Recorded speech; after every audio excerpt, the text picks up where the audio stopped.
Welcome back to Team O'Neill. I'm Wyatt. What we're going to take a look at today are the differences between off-road driving and overlanding. On the internet, especially here in America, there's some confusion maybe where one ends and the other begins. I got in touch with the good guys down at Overland Journal, Expedition Portal earlier this week just to make sure we had a really concise understanding of what's going on here.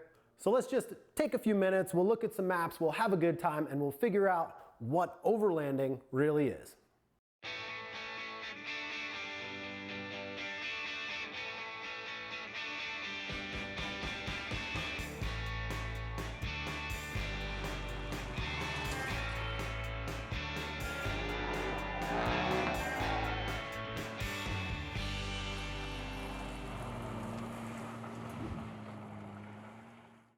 All right, so overland travel. What is overland travel?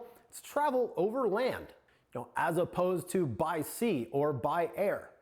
To start at the very beginning, looking at overland routes that people have taken throughout the years, the most common one that everybody's probably familiar with is the Silk Road, the main thoroughfare from the east to the west, carrying goods back and forth.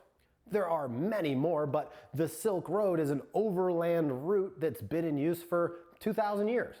And you could take a vehicle and go and drive pretty close to a lot of the original-ish Silk Road route.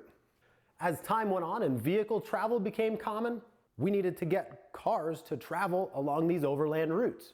The early days of recreational overlanding was a real test of the vehicle, but it was a big adventure to try and get a car from Paris to Peking or Cairo to Cape Town. London to Sydney with a ferry trip, obviously. The Pan American Highway is a big one here that you can essentially drive from Alaska down to Ushuaia. Because of the remote nature of that kind of travel, you had to be pretty self-sufficient. The roads were mostly unpaved, so different seasons and times a year you were going to have difficulty getting through. There weren't gas stations like there are now. You had a lot of problems just trying to complete that route. Fast forward again into the 80s and 90s and 2000s, people had to look for more and more remote places to go overlanding. As most of the old routes are now paved, you started seeing a lot more people on, the adventure bikes, the KTMs and the BMWs, in pickups and SUVs, the Land Rovers and the Toyota Hiluxes and that kind of thing, driving across Africa. Folks driving down across the Amazon in Brazil, Argentina, Peru, trying to make it from Panama City to Buenos Aires or extreme northern Canada by Hudson Bay and all that stuff. That's really the true definition of what overlanding is. Overlanding is long distance, self-reliant travel from point A to point B through mostly remote areas on unpaved, kind of unimproved road surfaces. The real point and the goal of overlanding is the travel itself. It's the adventures you have along the way, the pictures you take, the people you meet, the stop-offs you make along your route. The only off-road driving is whatever's kind of necessary to get through that route. And the vehicle makes no difference at all. Because multi-day overnight camping is necessary along these long routes, you'll see a lot of, decked out vans and little campers and pickup trucks and things like that, but could be two-wheel drive or four-wheel drive, could be a Volkswagen Beetle, makes no difference. Here in America, there's a kind of misconception that off-roading plus camping equals overlanding.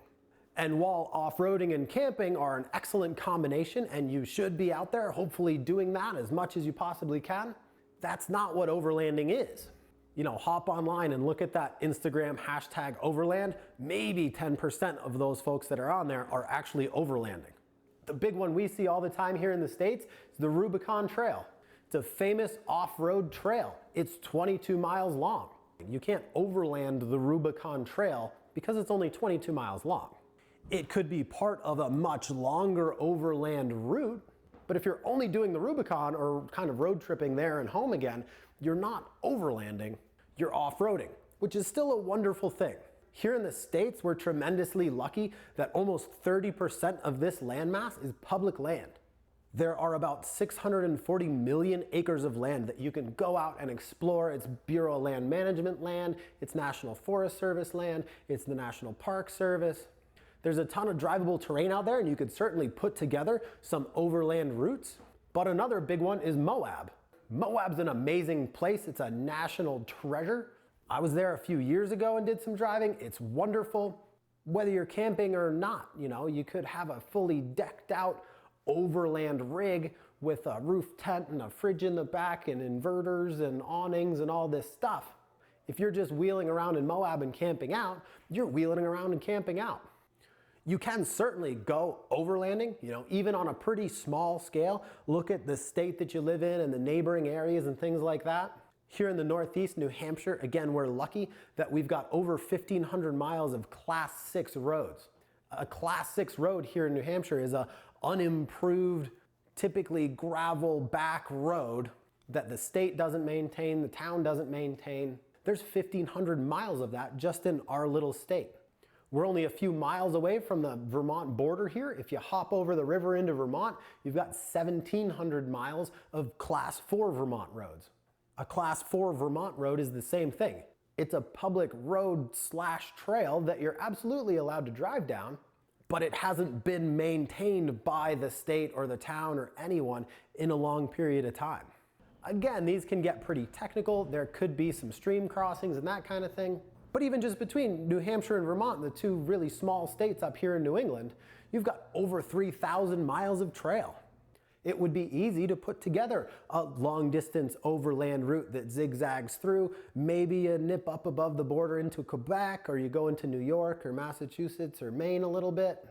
There's a million things you can do, especially these days with the internet and GPS and all that stuff. Again, Overland Journal Expedition Portal is a great resource for all things overland. Between that resource and whatever else you can find online, there are some really great overland routes. And then if you're into that, take a look globally, because there are vehicle-based adventures that you can go on all around the world. If you've got the time and the budget for that sort of thing, it's one of the best things that you can probably do with your time. So thank you as always for watching. Hopefully this cleared up the off-road overland thing a little bit. If you're interested in doing some driving, please check out teamoneil.com. We run courses all year round up here at our facility in New Hampshire.